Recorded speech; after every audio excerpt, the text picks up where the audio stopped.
I'm 63 years old and I've spent the last 28 years as a high school principal, which means I've logged more than 20,000 hours managing institutions, coordinating with parents, teachers, and students, and navigating the kind of stress that most people don't fully appreciate. On top of that, I'm a certified health coach through the Institute for Integrative Nutrition, and I hold a 200-hour registered yoga teacher certification, which tells you that I've committed serious time and energy to understanding how the human body actually works.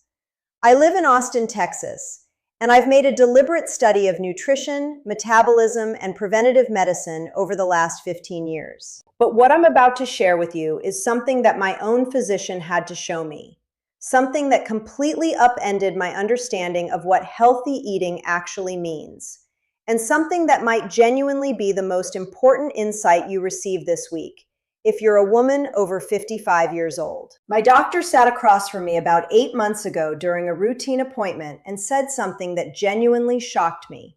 She said, "Diana, your breakfast is spiking your blood sugar every single morning, and we have the actual data to prove it." I had been wearing a continuous glucose monitor, which is a small device that attaches to your arm and measures your blood glucose levels every few minutes, for 2 weeks as part of a preventative health screening protocol. The data that came back showed me something I absolutely did not expect. For the past 15 years, every single morning, I had been making myself a bowl of instant oatmeal. I would pour in a glass of fresh squeezed orange juice that I bought thinking it was basically liquid health. And then I would eat a slice of whole wheat toast with a little bit of jam, the kind from Whole Foods that specifically says no high fructose corn syrup, no artificial flavors. I thought I was eating optimally. My friends told me I was eating smart. And yet my continuous glucose monitor revealed that by 8:15 in the morning, my blood sugar had spiked to 180 milligrams per deciliter, which is approaching pre-diabetic territory, and by 10 in the morning, it had crashed down to 65, leaving me exhausted, brain-fogged, and desperately hungry. Let me break down exactly what was happening inside that bowl every single morning, because the numbers are genuinely shocking. Instant oatmeal has a glycemic index of 79. For context, a Snickers bar has a glycemic index of 51. I need you to really let that sink in. The instant oatmeal that I believed was a slow-burning, wholesome source of complex carbohydrates was actually causing a blood sugar spike steeper and more severe than eating a candy bar. The reason is that instant oatmeal has been processed down to such fine particles that your digestive system essentially treats it like pure sugar, which is chemically what it becomes inside your body almost immediately. Then I add a glass of orange juice. A single glass contains 26 grams of sugar, and it contains 0 grams of fiber. The fruit originally had fiber. They stripped it out during processing. So I was drinking the equivalent of a 12-ounce bottle of Coca-Cola at breakfast time, except the Coca-Cola at least has the courtesy to present itself as a treat rather than a health decision. And then on top of all that, I add a slice of whole wheat toast with jam. Whole wheat toast has a glycemic index of 74, and when you spread jam on it, you are literally adding pure sugar to an already sugar-spiking food. When my doctor tallied this up, she said, "Diana, you are consuming the equivalent of 9 sugar cubes before 8 o'clock in the morning. 9 sugar cubes, every single morning, for more than a decade. Your body is desperately trying to manage that glucose spike by flooding your system with insulin, which brings it down, but then it overcompensates and brings it down too far, which is why you crash by 10 o'clock and feel absolutely depleted. This glucose spike and crash cycle is something that happens to millions of women in their 50s and 60s, and it is one of the most overlooked drivers of aging, weight gain, and cognitive decline. When your blood sugar spikes to 180 in the morning, your pancreas releases a surge of insulin to bring it down. That insulin surge is effective, perhaps too effective, which is why by 10 in the morning, your blood sugar crashes below normal. That crash triggers cortisol release, which makes you reach for more sugar or carbohydrates to stabilize again, which causes another spike. and you have created a metabolic seesaw that exhausts your system from the moment you wake up until the moment you go to bed. By the time you are in your 60s, repeating this cycle day after day for decades, your cells have started to become insulin resistant, meaning they don't respond to insulin signals as effectively as they used to. That means your pancreas has to work harder and harder to manage those blood sugar spikes. Your energy is unstable, your moods are unpredictable, your mind feels unclear, and your brain is operating in a state of constant metabolic stress. My doctor sat back and said, "What if we could flatten that curve? What if we could keep your blood sugar stable from the moment you wake up until lunchtime?" That is when she introduced me to something she called the 3-2-1 breakfast, and I have been eating some version of it every single day for the past 8 months. The 3-2-1 breakfast consists of 3 simple components. First, 2 eggs, which provide 12 grams of protein and also contain choline, which is a nutrient that supports brain health and memory specifically. Protein is crucial because it slows down the absorption of any carbohydrates in your meal, which literally flattens the blood sugar curve.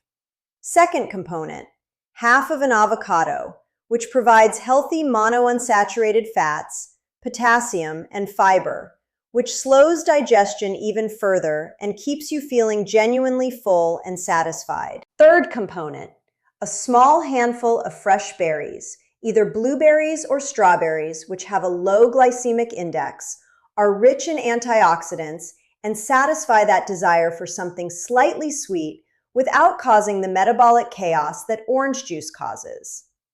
The entire meal takes about 2 minutes to prepare, costs roughly $1.50, and when I wear my continuous glucose monitor, my blood sugar stays stable around 100 to 110 for approximately 5 hours after eating it. That means no crash at 10 in the morning, no desperate hunger, no afternoon fatigue, and no relying on coffee or sugar to get through the day. But the 3-2-1 breakfast is really just a starting point, and I want to give you several other swaps that you can implement immediately starting this very week. If you love granola, which I absolutely did, swap it for plain Greek yogurt with a sprinkle of ground cinnamon. Here is why cinnamon is important. Research published in the Journal of the American College of Nutrition shows that cinnamon can lower post-meal blood sugar spikes by approximately 20%. Just the addition of half a teaspoon of cinnamon to your yogurt changes the metabolic impact of the entire meal. If you are someone who grabs a banana in the morning, thinking you are getting potassium and fiber, swap it for an apple with 2 tablespoons of almond butter.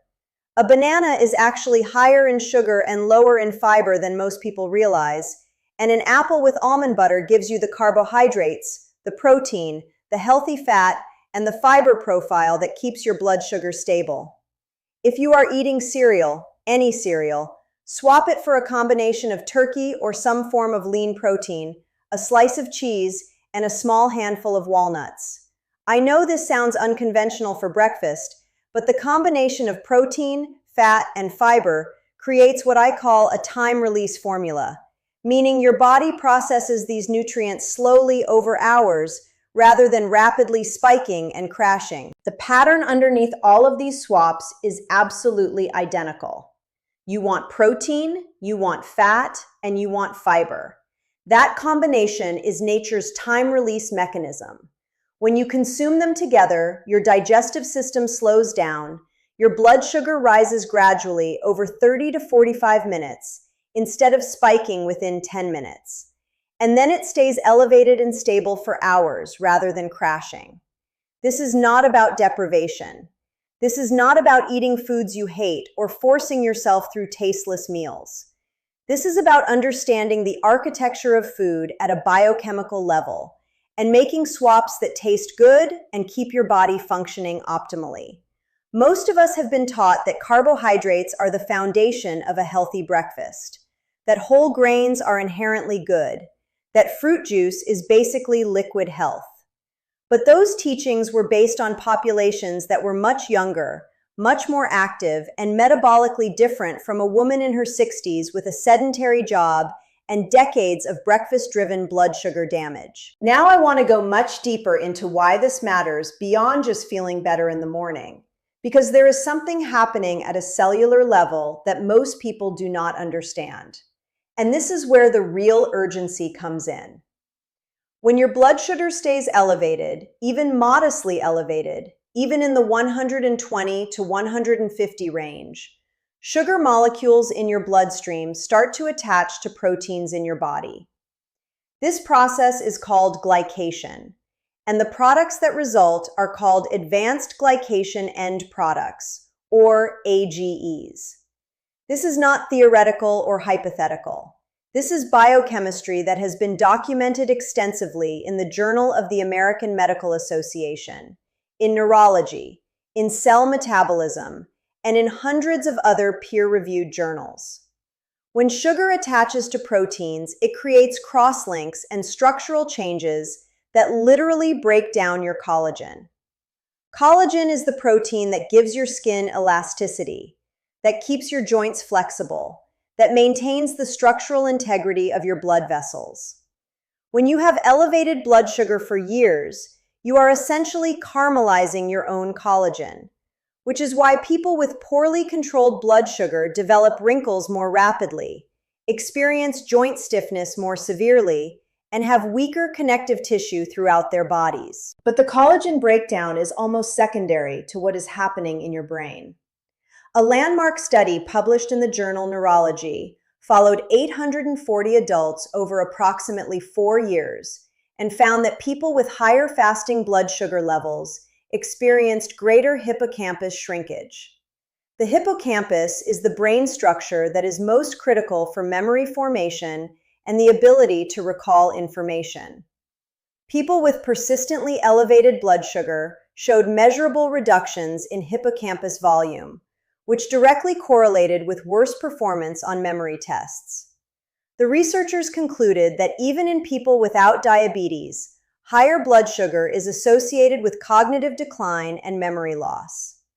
This is happening to women in their 60s right now, eating instant oatmeal and orange juice, thinking they are making healthy choices, not realizing that they are literally shrinking the brain structures responsible for memory. I had a vivid moment where I was taking notes during a professional meeting and completely blanked on someone's name that I have known for 10 years. That blank moment was my hippocampus telling me something was profoundly wrong. The really important part, the part that changed my perspective on all of this, is that this process is actually reversible. If you catch it early, if you stabilize your blood sugar in your 50s and 60s, the research shows that you can restore cognitive function and even potentially allow the hippocampus to recover some of its volume. One study published in Diabetes Care followed people who made dietary changes to reduce their blood sugar spikes, and within 3 months, they showed measurable improvements in memory and cognitive function. The glycation process can be slowed and even partially reversed with consistent blood sugar management.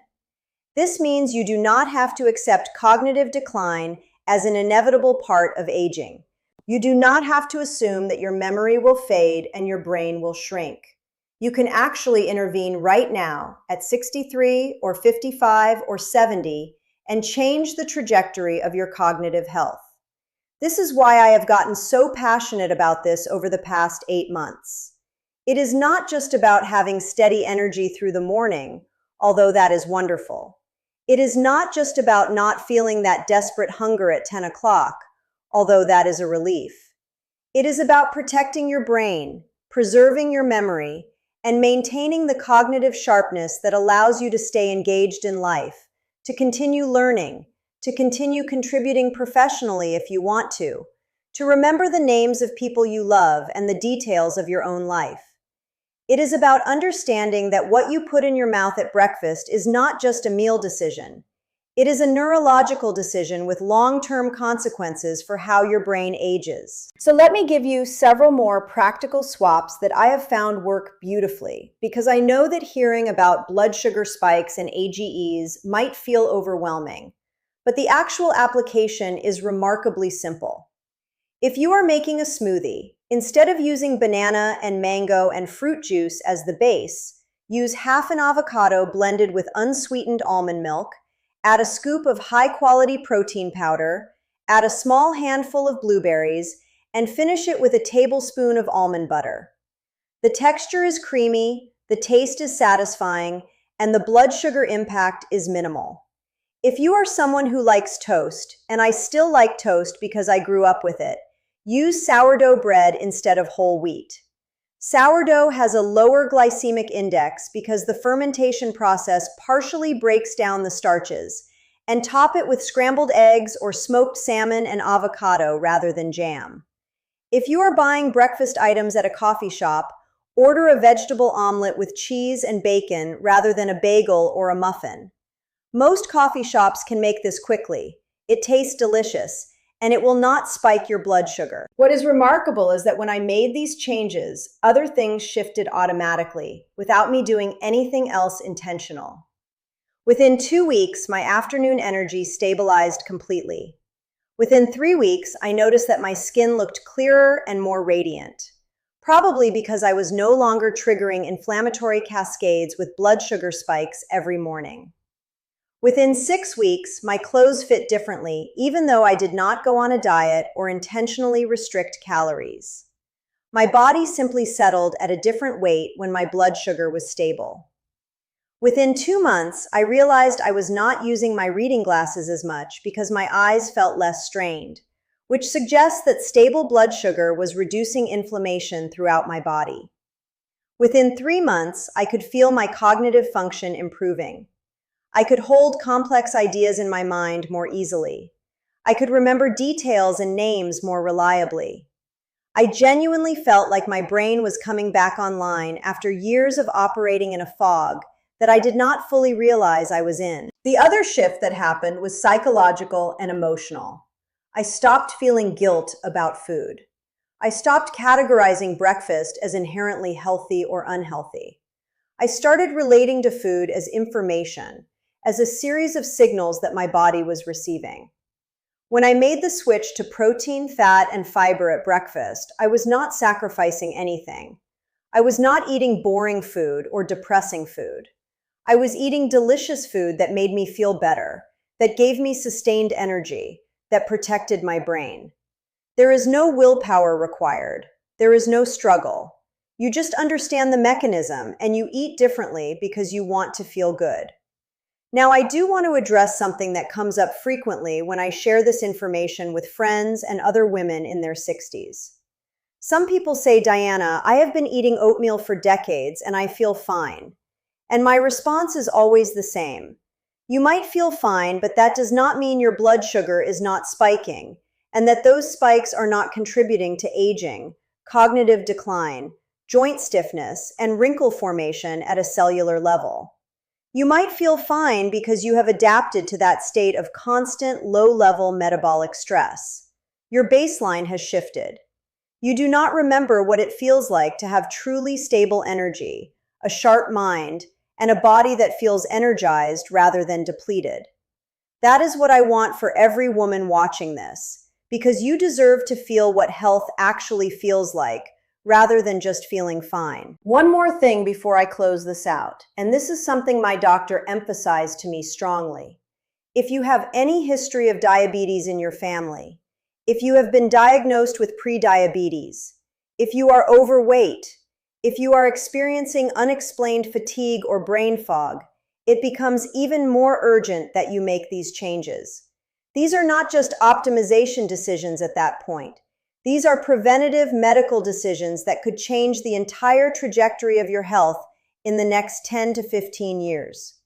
Your doctor can order a fasting glucose test, a 2-hour glucose tolerance test, or a hemoglobin A1C test to see exactly where you stand.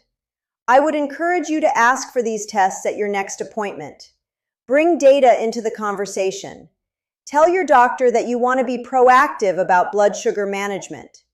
Most doctors are genuinely thrilled when a patient takes this kind of interest in prevention. What is happening now, as you are hearing this information, is that you are at a decision point. You can continue with the breakfast routine that you have been following, the routine that felt healthy based on conventional wisdom, knowing now that it is spiking your blood sugar and potentially accelerating cognitive decline. Or you can make a change starting tomorrow morning. You can buy 2 eggs, half an avocado, and a handful of berries, and you can eat them and see how you feel at 10 o'clock. See if you have that desperate hunger. See if you have that brain fog. See if you have the energy crash that has probably been so normal for you that you do not even notice it anymore until it is gone. I promise you that within a week, you will feel the difference. This is just the beginning of what I want to share with you about how to eat in a way that supports stable blood sugar, sustained energy, cognitive sharpness, and a body that feels young and vital. Next week, we are going deep into something that seems simple but is genuinely transformative. And it is the combination of apple cider vinegar and raw honey consumed right before your largest meal of the day. This pairing, which my grandmother actually taught me about, has been studied extensively by researchers at Arizona State University, and it can reduce your post-meal blood sugar spike by as much as 30%. That is the equivalent of removing 25% of the blood sugar impact of an entire meal just by drinking something that costs less than $5. I will show you exactly how to use it, how much to consume, and why the quality of both the vinegar and the honey matters tremendously for getting real results. But for now, I want you to start with breakfast. Make the 3-2-1 swap. Feel the difference in your energy, your clarity, your sense of well-being. That difference is what real health feels like, and you absolutely deserve it.